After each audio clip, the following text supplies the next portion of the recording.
Hi అండి. Welcome to my world. My world అంటే కిచెనే నా ప్రపంచం. ఈరోజు సండే స్పెషల్లో పెసరట్టు అల్లం చట్నీ చేసుకున్నాం మేము. అదైతే నేను ఎలా చేశానో మీకు చూపిస్తాను చూడండి. నానబెట్టిన పెసలు వేస్తున్నానండి గ్రైండర్లో. 150 గ్రాములు తీసుకున్నానండి పెసలు. మీరు పెసలు నానబెట్టినప్పుడు ఒక 2 చెంచాలు పెసరపప్పు, ఒక 2 చెంచాలు బియ్యం వేసుకోవచ్చు. నేనైతే ఏమీ వేయలేదండి. ఇవి రాత్రి 9 గంటలకే వేసేసాను, నేను నానబెట్టేశాను పడుకునే ముందే. పొద్దునైతే ఇలాగ గ్రైండర్లో వేసుకునేటప్పుడు ఇక్కడ నలిగేటప్పుడే సాల్ట్ వేసేసానండి. ఎందుకంటే మళ్ళీ మనం వేసిన తర్వాత నలిగిన తర్వాత వేసుకుంటే వాటర్ అయిపోతుంది కదా, అందుకని వేసాను. అలాగే ఇక్కడ జీలకర్ర కూడా వేసానండి. ఒక 1/2 టీ స్పూన్ జీలకర్ర వేసాను నేను. ఇక్కడ జీలకర్ర, అల్లం, పచ్చిమిర్చి, వెల్లుల్లిపాయ వేస్తానండి.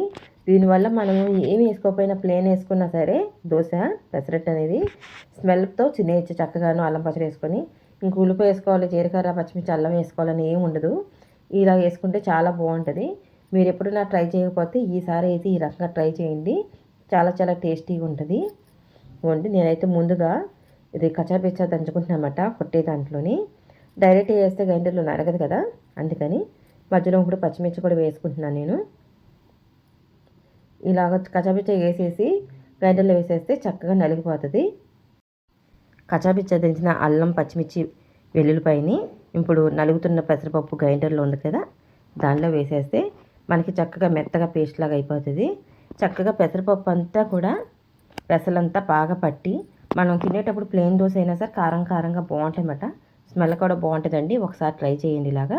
ఇప్పుడైతే ఇలా నలుగుతుంది కదా, దీన్ని అలా వదిలేసి పక్కన పచ్చడి కూడా ప్రిపేర్ చేసుకుందాం మనం. కళాయి పెట్టుకొని కళాయిలో పచ్చడికి వేపడానికి సరిపడినంత ఆయిల్ వేసేసుకొని ముందుగా కట్ చేసి పెట్టుకున్న అల్లం ముక్కలు, అంటే నేను ఇక్కడ 2.5 ఇంచీలు అల్లం ముక్క వేసుకున్నానండి. పెద్ద ముక్కలు కట్ చేస్తాను, చిన్న ముక్కలు ఏమైతే కట్ చేయలేదు. ముందుగా వేసాం కాబట్టి చక్కగా వేగిపోతాయి. అలాగే నేను ఎండుమిర్చి అలాగే పచ్చిమిర్చి 2 వేసానండి. ఇక్కడ ఎండుమిర్చి అయితే 5 వేసాను. శనగపప్పు ఒక 4 టీ స్పూన్లు, మినపప్పు 1.5 టీ స్పూన్, జీలకర్ర 1/2 టీ స్పూన్, ఇవన్నీ వేసి వేయించేసానండి. ఇలాగ మధ్యలోనే పచ్చిమిర్చి కూడా వేసేసాను నేను. కట్ చేస్తానమాట, కత్తితోనే కట్ చేసేస్తాను, చాకుతో కట్ చేయలేదు. ఈ పచ్చిమిరకాయలు కూడాను ఒక 6 వేసానండి సరిపడగాను. ఎందుకంటే కారం లేవు, అందుకని 6 వేసి వచ్చింది. ఇప్పుడు వేగిపోయింది కదా, వేగిపోయిన దాన్ని ఒక గిన్నెలో తీసుకున్నాను. మిక్సీ జార్లో అయితే తీసుకుంటలేదండి, వేడికి మిక్సీ జార్లు పాడవుతున్నాయి, అందుకని ఇలా గిన్నెలో తీసుకొని చల్లారిన తర్వాత మిక్సీలో వేసుకున్నాను.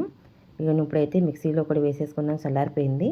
అలాగే వేడి నీళ్ళలో ముందుగా నానబెట్టుకున్న చింతపండు అయితే నానబెట్టుకొని అందులో ఉన్న గింజలు గట్ట అన్నీ తీసేసి ఇప్పుడైతే డైరెక్ట్గా వేసేసుకుంటున్నాను నేను. మొత్తం ఒకసారి వేసేసానండి, మళ్ళీ వేసుకున్నాను. ఇక్కడే ఉప్పు, సరిపడినంత ఉప్పు, అలాగే బెల్లం, చింతపండు అన్నీ వేసి మెత్తగా కొట్టేశాను నేను. ఎందుకంటే ఇదైతే పలుకు అంటే తినలేరు కదా అల్లం పచ్చడి, అందుకని మెత్తగానే కొట్టాను. ఇక్కడ బెల్లం పొడిగా ఉంది కదా, పొడిని చేసి పెట్టుకుంటానండి. మిక్సీలు పాడైపోతాయి కదా పెద్ద పెద్ద ముక్కలు వేస్తే, అందుకని దేగానే చక్కగా కొట్టేసుకొని మిక్సీలో కొట్టేసుకొని ఫ్రిడ్జ్లో పెట్టేసుకుంటాను. అందుకని మీకు అంత తెల్లగా అలా పొడిగా ఉందన్నమాట. చింతపండు కూడా వేసేసానండి.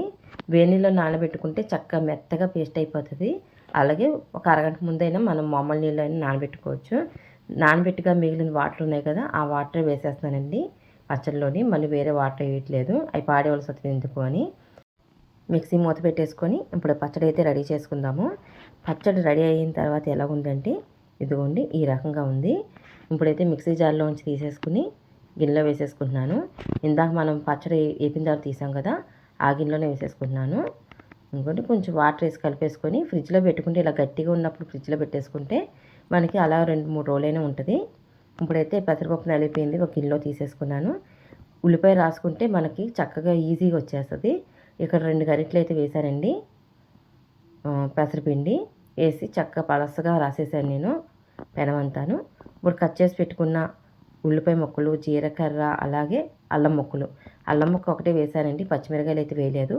పచ్చిమిరకాయలు మనం ఆల్రెడీ రుబ్బులో వేసాం కదండి, అందుకని వేయలేదు. ఇంకా పెనం చుట్టూరు ఆయిల్ వేసేసి మధ్యలో కూడా వేసేసాను. పెసరట్టుకి ఏమైనా కొంచెం ఆయిల్ ఎక్కువే పడుతుంది, ఆయిల్ లేకపోతే అది గట్టిగా ఉన్నట్టు ఉంటుంది, అందుకని ఆయిల్ వేసుకుంటే మెత్తగా ఉంటుంది అన్నమాట. చక్కగా రెండు వైపులు, ఒకవైపు కాలింది కదండి, రెండో వైపు కూడా వేసేసి సిమ్లో పెట్టేశాను నేను. ఉల్లిపాయ ముక్కలు, అల్లం ముక్కలు అన్నీ చక్కగా ఉడకాలి కదా, అందుకని సిమ్లో పెట్టేశాను. రెండోది కూడా వేసేసానండి నేను ఇక్కడ. అలాగే సేమ్ యాస్టీజ్ పెనమంతా వేసేసుకొని ఉల్లిపాయ పచ్చిమిరకాయలు ఉల్లిపాయలు అల్లం ముక్కలు జీలకర్ర కలిపింది ఉంది కదా వేసేసి పెనమంతా మళ్ళీ ఆయిల్ అంతా వేసేసుకొని రెండో వైపు కూడా కాల్చేసాను నేను. ఇంకోండి ఈ రకంగాను. మా బాబు అయితే కొంచెం లైట్గా వేపాలి, అందుకని ఆయన కోసం కొంచెం లైట్గా తీసాను. రెడీ చేసుకున్న పచ్చడి అలాగే పల్లీ పచ్చడి.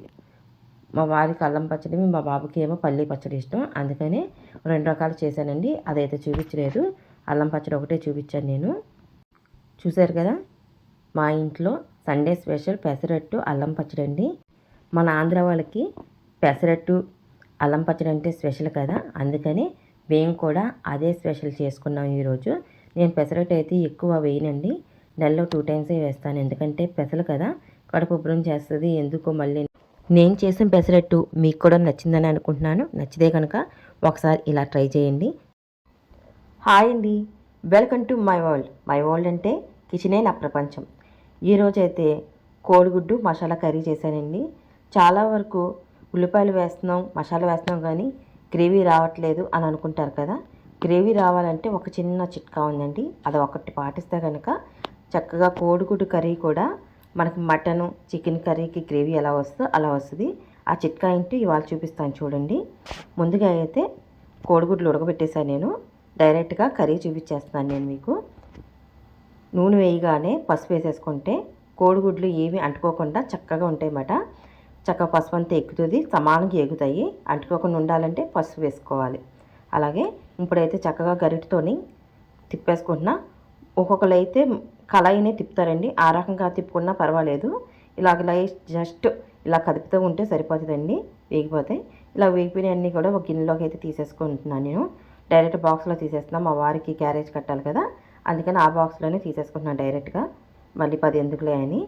ఇప్పుడైతే వేగిపోయిన కోడిగుడ్లను తీసేసుకొని అదే ఆయిల్లో ఇంకొంచెం ఆయిల్ వేసుకొని కట్ చేసి పెట్టుకున్న ఉల్లిపాయ ముక్కలు కూడా వేసేసుకుంటున్నాను నేను. నేను తీసుకున్న 1/2 డజన్ కోడిగుడ్లకి పెద్ద సైజు ఉల్లిపాయలు 4 తీసుకున్నానండి. ఒక ఉల్లిపాయ అయితే మసాలాకు పక్కన పెట్టేసుకున్నాను. అలాగే 3 పచ్చిమిరపకాయలు పెద్దవి చిన్న ముక్కలుగా కట్ చేసేసాను డైరెక్ట్గా చేతితోనే. ఇలాగా వేపుతూ కొంచెం కరివేపాకు 2 రెమ్మలు కరివేపాకు కూడా కట్ చేసి వేసేసాను. సాల్ట్ కూడా వేసేసానండి ఇక్కడే, కొంచెం బేగా మగ్గిపోతుంది కదా సాల్ట్ వేసుకుంటే, అందుకని సరిపడినంత సాల్ట్ ఒకసారి వేసేసాను. వేసేసి ఇలా కలుపుకుంటూ ఉందాము. ఇలా మగ్గేలోగా మసాలా కూడా తీసేస్తాను నేను. ఉల్లిపాయలు వేగడానికి టైం పడుతుంది కాబట్టి ఆ టైం సేవింగ్ చేయడానికి మనం మసాలా కూడా తీసి రెడీ చేసేసుకుందాము. 1/2 టీ స్పూన్ జీలకర్ర, 1.5 టీ స్పూన్ ధనియాలు, ఇక్కడైతే చిన్న టీ స్పూన్ కాబట్టి నాది 3 వేసుకున్నానండి. అలాగే దాల్చిన చెక్క చిన్న ముక్క వేసుకుంటే చాలు, కోడిగుడ్డుకే కదా. అలాగే నేను ఏ కర్రీ చేసినా అనాస పువ్వు అయితే వేస్తానండి, చిన్నగా కొంచెం వేసాను 2 రెక్కలు. అలాగే లవంగాలు అయితే ఒక 8 పైన వేసినట్టున్నాను. మిరియాలు వేస్తాను కదా, అందుకని లవంగాలు ఒక 8 వేసాను. అలాగే ఇప్పుడు మిరియాలు వేస్తున్నాను. మిరియాలు ఒక 8 పడి ఉంటాయి చేతితోని ఉజ్జాయింపున. జీడిపప్పు వేసానండి. గసగసాలు అయితే నేను వాడను, అందుకని జీడిపప్పు వేసుకుంటాను. జీడిపప్పు వేసాను, అవి కూడా 6 డజన్ వేసాను. అలాగే వెల్లుల్లిపాయలు, చిన్న అల్లం ముక్క 1 ఇంచు ఉందండి అల్లం ముక్క. అంటే ఒక ఉల్లిపాయ అని చెప్పాను కదా, ఒక ఉల్లిపాయ మొత్తం వేసేసాను. అలాగే చిన్న సైజు టమాటా, మీడియం సైజు టమాటా అండి. నేను ఇందాక చెప్పాను కదా గ్రేవీ రావాలంటే ఒక చిన్న చిట్కా ఫాలో అవ్వండి అని. ఆ చిట్కా ఏంటంటే రిచ్గా ఉండడానికి జీడిపప్పు, అలాగే గ్రేవీ ఫామ్ అవ్వడానికి ఉల్లిపాయ టమాటా ఇవి వేసుకుంటే ఎక్కువ గ్రేవీ అవుతుంది, చాలా టేస్టీగా కూడా ఉంటుంది. మనం కర్రీ వేసుకున్నప్పుడు ఇంతే వేసుకుంటాం, అన్నంలో సరిపోదు కదా, అలాంటప్పుడు ఈ రకంగా ట్రై చేయండి. నేనైతే కళాయిలో రెడీ చేసి పెట్టుకున్న మసాలా కూడా వేసేసాను, చక్కగా మగ్గబెట్టేసుకుంటున్నాను. ఈ మగ్గిపోయిన తర్వాత కారం వేస్తాను. కారం అయితే నేను కొట్టించి పెట్టుకున్న కారం వేసుకుంటాను, రెడీమేడ్గా తెచ్చి పెట్టుకున్న కాశ్మీరీ కారం కూడా వేసుకుంటానండి. ఎందుకంటే మన స్వాతంత్రం పొడుగున్న నిలవ ఉంటుంది కదా, కారం తెల్లబడుతుందని 2 రకాలు వేస్తాను అనమాట. ఈ కారం అయితే 1 టీ స్పూన్ వేసాను, నేను కొట్టించి పెట్టుకున్నది. ఆ కారం అయితే కలర్ కోసమే కదా కొంచెం వేసుకున్నాను. చికెన్ మసాలా పౌడర్ అండి ఇది, మీకు కావాలంటే వేసుకోవచ్చు, లేకపోతే లేదు. నేనైతే ఎన్వి చేసిన కోడిగుడ్డు చేస్తే మటుకి కంపల్సరీగా చికెన్ మసాలా వేస్తాను. చికెన్ మసాలా వేస్తే టేస్ట్ బాగుంటుంది, గ్రేవీ కూడా ఎక్కువ ఫామ్ అవుతుందండి. ఇలా కొంచెం వేయించుకోవడమే, లైట్గా వేయించుకోండి. చికెన్ మసాలా వేసిన తర్వాత మనం మిక్సీ వేసిన తర్వాత కొంచెం వాటర్ ఉంటాయి కదా, ఆ వాటర్ వేసేసాను నేను డైరెక్ట్గా. ఇంకొక అర గ్లాస్ వాటర్ వేసాను, కొంచెం మసాలా వేసింది ఉడకాలి కదా అందుకని. ఇదంతా చక్కగా కలిపేసుకొని మనం వేయించి పెట్టుకున్న కోడిగుడ్లు కూడా వేసేసుకోవాలి. ఇక్కడే వేసేసానండి నేను. మీరు కోడిగుడ్లు వేయించిన తర్వాత గంటలు పెట్టుకోండి. ఒకవేళ మనకి పగిలిపోతే కనుక అవసరం లేదు, ఉడికేటప్పుడు పగిలిపోతే అవసరం లేదు. ఒకవేళ పగలకపోతే కనుక చాకుతోని 4 వైపులు గంటలు పెట్టుకుంటే మసాలా ఉప్పు అన్నీ పట్టతాయి అన్నమాట. లేకపోతే మనం కోడిగుడ్డు తినేటప్పుడు చప్పగా ఉంటుంది కదా, అలా లేకుండా ఉండాలంటే ఈ రకంగా చేసుకోండి. చూసారా, నేను వేసిన 2 కారాల వల్ల ఎంత కలర్ఫుల్గా ఉందో. ఇదండి నేను చేసిన మసాలా ఎగ్ కర్రీ. ఒక్కసారి మీరు కూడా ఈ రకంగా ట్రై చేయండి. గ్రేవీ అయితే ఎక్కువగా ఉంటుంది, చాలా టేస్టీగా కూడా ఉంటుంది. మనం వేసిన జీడిపప్పు అది రిచ్నెస్ ఇచ్చి మనం తినేటప్పుడు చాలా టేస్టీగా ఉంటుంది అన్నమాట. దీనికంటూ ఏవి మనం పక్కన పెట్టుకోకుండా ఆల్రెడీ బిర్యానీ చేసుకున్నా సరే ఈ ఎగ్ కర్రీతో తినేయచ్చు, అంత టేస్టీగా అయితే ఉంటుంది. నేను చేసిన ఎగ్ కర్రీ మీకు కూడా నచ్చిందని అనుకున్నాను. నచ్చితే కనుక మీరు కూడా ఒకసారి ట్రై చేయండి. మీరు ఇంత ఓపిక చూస్తున్నందుకు థ్యాంక్స్ ఫర్ వాచింగ్.